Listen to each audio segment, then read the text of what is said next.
नमस्कार दर्शक बंधु प्रिय दर्शक बंधु केन्दुझर जितु मुंडांकर हृदय थरा कहानी हृदय विदारक कहानी पाद तलु माटी खसी जिबा कहानी एबे मोबाइल खोलिला क्षणी मोबाइल डिस्प्ले रे सब दृश्यमान होछि।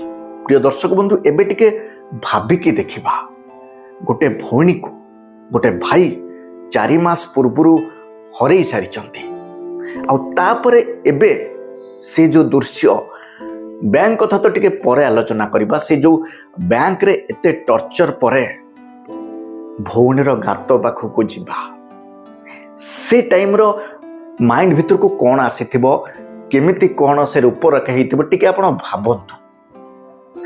बैंक कर्मचारी माने बैंक अधिकारी माने एते हैरान कले जे ये घटना आज समस्ते भाइराल हैला बोली जानिले किंतु आज घटना ही नथिबो। ये हुए तो 15 दिन गोटे मास केते थर से बैंक को दौड़ी थिबे। ए असहाय ए निरीह लोक को बैंक रो अधिकारी माने बुझेई पाइलेनी कि ठीक तथ्य देई पाइलेनी जा फल कि एते बाधिला।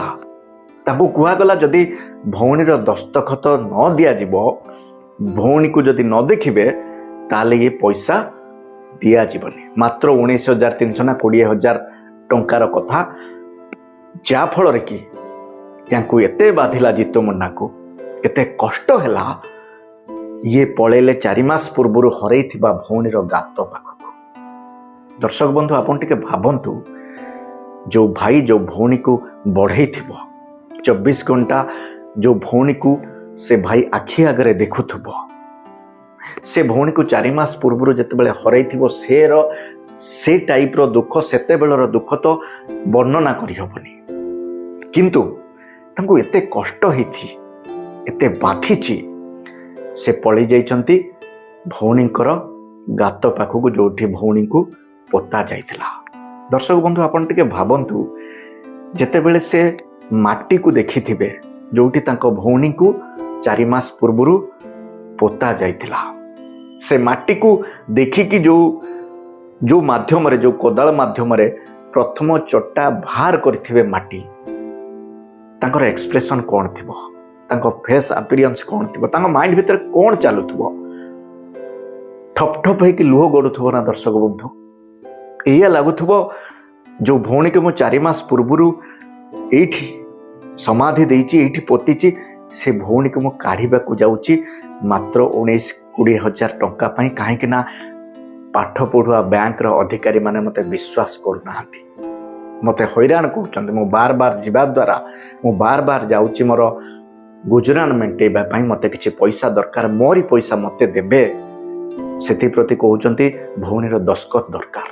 आ एया भाबी कि से जतेबेले माटी के बाहर करूथबे से टाइप रो दृश्य को आपण रियलाइज करंतु। दर्शक बंधु केते कष्ट होतबो से भाई की जो भौणी को से 4 मास पूर्व हरई थिबो। आस्ते आस्ते आस्ते आस्ते माटी काढुथबे आस्ते आस्ते मु जा भाबुची आखिर लुह पड़ुथबो से माटी रे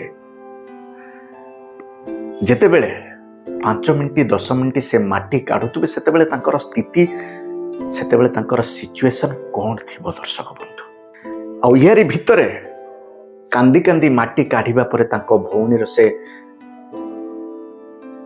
से बॉडी तांको देखा जाइथिबो। दर्शक बंधु ये धैर्य धरी हम गोटे भाई धैर्य धरी पार जो भौणी को से बढ़ई कुड़े के मनीष करथिले जो भौणी को से 4 मास पूर्वरु देखुतिले तार पूरा आखि कान शरीर को देखिकी से सेठी पोती थिले से भौणीर ए टाइप रो कंकाल को देखिकी गोटे भाई हृदय रे कौन बीतुथबो। दर्शक बंधु सबुदिन ट्रक ड्राइवर मानकर दुख कष्ट जनाउथबा चंदन सेनापति आज मजबूर हो गला कहीं ना गोटे भाईर पॉइंट ऑफ व्यू मु देखिली सेतेबेले कौन बीतुथबो तांको उपरे आ तापरे से कंकाल को धरिकी ओखा भितर पुरैकी जेतेबेले रास्ता जेतेबेले से फास्ट तांको कांध को नहीं थिबे सेतेबेले कौन फील करथुबे से केते कष्ट होतबो तांको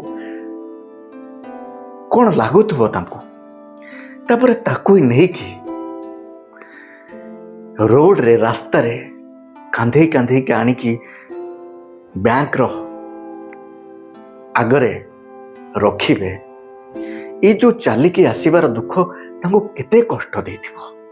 ଏତେ ନିର୍ଦ୍ଦୟୀ ତମମାନେ, ତମ ପାଖରେ ମାନବିକତା ନାହିଁ।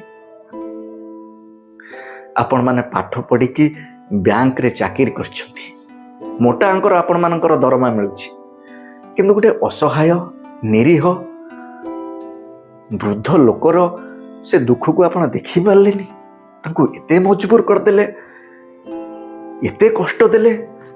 ଶେଷରେ 4 ମାସ ପୂର୍ବରୁ ହରେଇଥିବା ଭଉଣୀର କଙ୍କାଳକୁ କାନ୍ଧରେ ବୋହିବାକୁ ସେ ବାଧ୍ୟ ହେଲେ। ଆଉ କଥା ସେତିକିରେ ସରି ନଥିଲା। ବ୍ୟାଙ୍କରେ ପହଞ୍ଚିବା କ୍ଷଣି ସାଙ୍ଗେ ସାଙ୍ଗେ ଗ୍ରିଲ୍ ଦେଇ ପୋଲିସକି ଫୋନ କଲେ। ଆପଣମାନେ ତ ବାଧ୍ୟ କଲେ ସେମାନଙ୍କୁ, ତାଙ୍କୁ ଏମିତି କାମ କରିବା ପାଇଁ।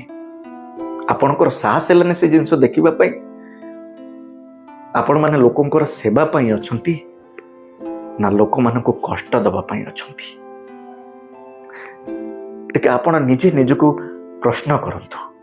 ଆପଣ ପାଠ ପଢିଛନ୍ତି, ମୋଟା ଅଙ୍କର ଦରମା ନେଉଛନ୍ତି, ଜଣେ ନିରୀହ ନିଷ୍ପାପ ବୃଦ୍ଧ ଲୋକକୁ ଏମିତି କରିବାକୁ ବାଧ୍ୟ କରିବାକୁ ଆପଣଙ୍କୁ ଟିକେ ବିବେକ ବାଧା ଦେଲାନି?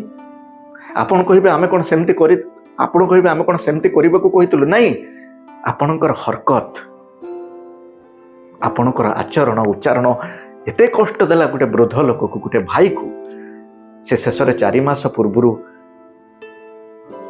ଚାଲି ଯାଇଥିବା ସେ ଭଉଣୀର କଙ୍କାଳକୁ କାନ୍ଧେଇ କାନ୍ଧେଇ ଆପଣଙ୍କ ପାଖକୁ ଆସିବାକୁ ବାଧ୍ୟ ହେଲେ। ପ୍ରିୟ ଦର୍ଶକ ବନ୍ଧୁ, 2026ର ଯଦି ଏ ଘଟଣା ଘଟିବ,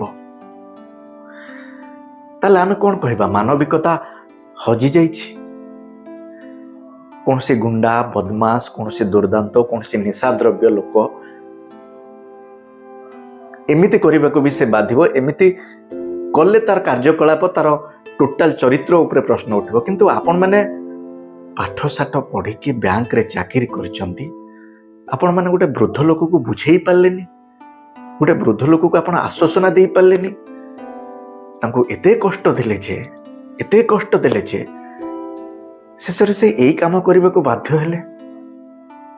ଏ ଭିଡିଓ ଯୋଉମାନେ ଦେଖୁଛନ୍ତି, ଯୋଉ ଦର୍ଶକ ବନ୍ଧୁ ମାନେ ଦେଖୁଛନ୍ତି, ଆପଣ ନିଜେ ଭାବନ୍ତୁ ଦର୍ଶକ ବନ୍ଧୁ, ଏ ଦୃଶ୍ୟ କେତେ ହୃଦୟ ବିଦାରକ, ଏ ଦୃଶ୍ୟ କେତେ ଛାତିକି ଥରଉଥିଲା ଭଳିଆ ଦୃଶ୍ୟ। ଯେତେବେଳେ ମୁଁ ଦେଖିଲି, ଜାଣିଲି, ମୋ ହୃଦୟ ଫାଟିଗଲା। ଆଜ୍ଞା, ଗୋଟେ ଭାଇ ଭଉଣୀର ସମ୍ପର୍କ ହଉଛି ପବିତ୍ର ସମ୍ପର୍କ। ଯୋଉ ଭଉଣୀକି 4 ମାସ ପୂର୍ବରୁ ହରେଇଥିବା ଭାଇଟି, ସେ ଭଉଣୀର କଙ୍କାଳକୁ ଧରିକି ବ୍ୟାଙ୍କ ପର୍ଯ୍ୟନ୍ତ ଯିବ। ଆଉ ତାପରେ ଅଲଗା କଥା, ତାଙ୍କୁ ଏତିକି ପଇସା ଦିଆଗଲା, ଇଏ କଲା। କିନ୍ତୁ ବହୁତ ଦିନ ପୂର୍ବରୁ ଏମିତି କିଛି ଘଟଣା ଘଟିଥିଲା ଯୋଉଟା ଇଣ୍ଟରନ୍ୟାସନାଲ ନ୍ୟୁଜ ବନିଗଲା। ଦାନବାଜିଙ୍କର ଇଏ ଷ୍ଟୋରି ଆମକୁ କଣ ଶିଖଉଛି ଆଜ୍ଞା? ମଣିଷ ଜୀବନ ପାଣି ଫଟକା। ସାମାନ୍ୟ কিছুଟା ପଇସା ପାଇଁ, ତାଙ୍କରି ପଇସା, ଜିତୁ ମୁଣ୍ଡାଙ୍କର ପଇସା, ସେ ପଇସାକୁ ସେ ପାଇବା ପାଇଁ 4 ମାସ ପୂର୍ବରୁ ଥିବା ସେ ଭଉଣୀର କଙ୍କାଳକୁ ଉଠେଇବାକୁ ବାଧ୍ୟ ହେବେ।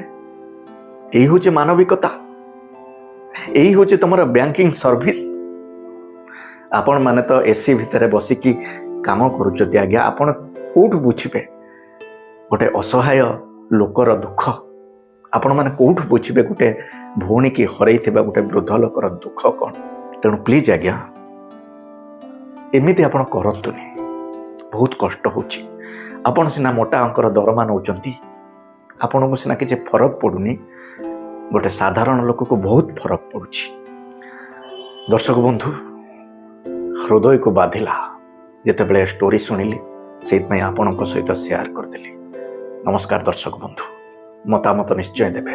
ଯଦି ଏ ଭିଡ଼ିଓ କାହାକୁ କଷ୍ଟ ଦେଇଥିବ, ସେଥିପାଇଁ ମୋତେ କ୍ଷମା କରିଦେବେ। ରହୁଛି ଦର୍ଶକ ବନ୍ଧୁ, ନମସ୍କାର।